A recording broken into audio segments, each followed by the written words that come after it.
Supernatural premiered its pilot episode on September 13th, 2005. Within hours of the show's premiere, the first fanfiction about Sam and Dean was written, and from there, this show was turned into a full-blown transmedia franchise. According to Jenkins, the typical transmedia franchise consists of 3 or more narrative storylines existing within the same fictional universe. When looking at Supernatural, there is no doubt it is a franchise. Within the Supernatural franchise, there is a TV show, comics, anime, novels, companion books, websites, social media, and of course, the fandom. There are 4 Supernatural comic book series, each consisting of 6 issues. Some of the show's writers are even involved with these comics. The comics begin after Mary's death and continue until Sam goes to Stanford. In Rising of the Sun, Eric Kripke, the show's creator, even guest wrote a special 4-page comic added to the end of the issue. The Beast with Two Backs stars the Ghostfacers and pokes fun at the comics, the show, and the 2 lead characters, Sam and Dean.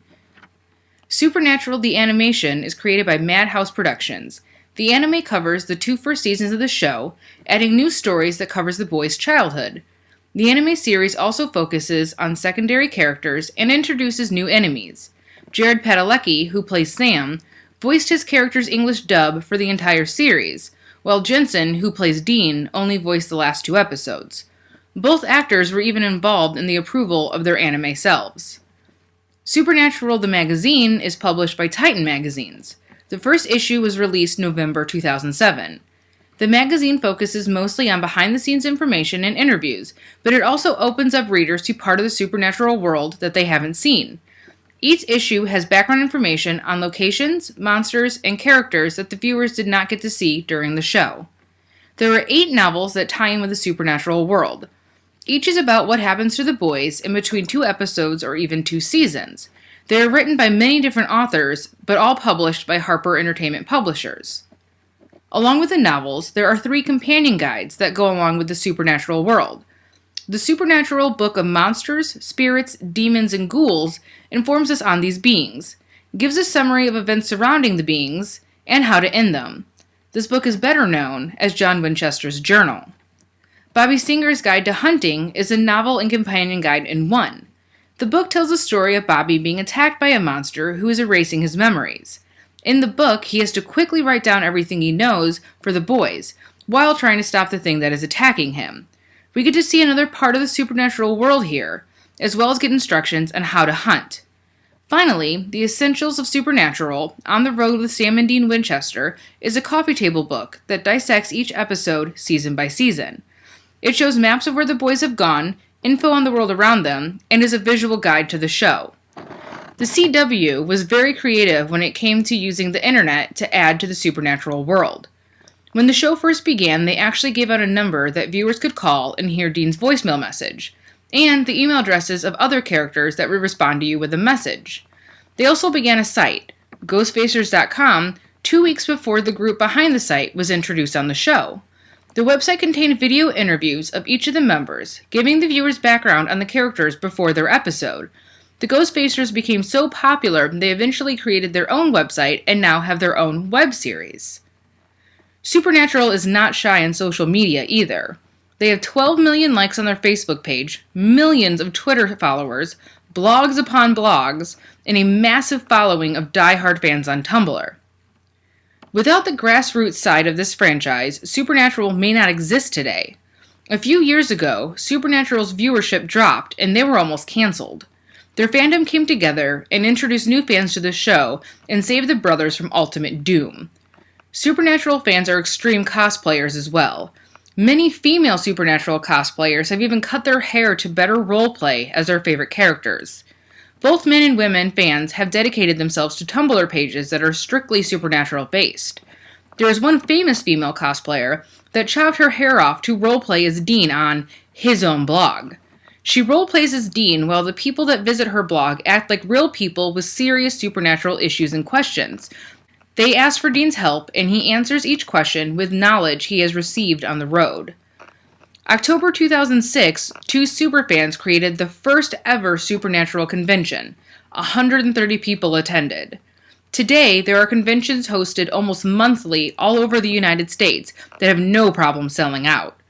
These cons are where the commercial and grassroots sides of the franchise truly come together. Commercial and grassroots form a bond discussing the show, what to look for in the future, and what the fans want to see. If you dig deeper into the grassroots fandom, you will find fan fiction, fan art, role-playing, and a lot of things that cannot be mentioned in a school-related slideshow. One of the biggest topics of fan fiction for Supernatural is the ship of Destiel. This ship, or relationship, is a sexual one between the characters of Dean and Castiel. The picture shown here is very PG representation of what the fandom is all about. One might wonder why this even exists, but some people love it.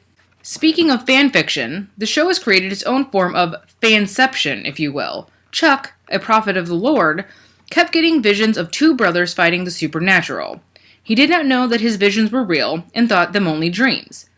He has so many of these so-called dreams that he started to write them down and eventually wrote a book series. These books become a cult classic and have a fandom of their own.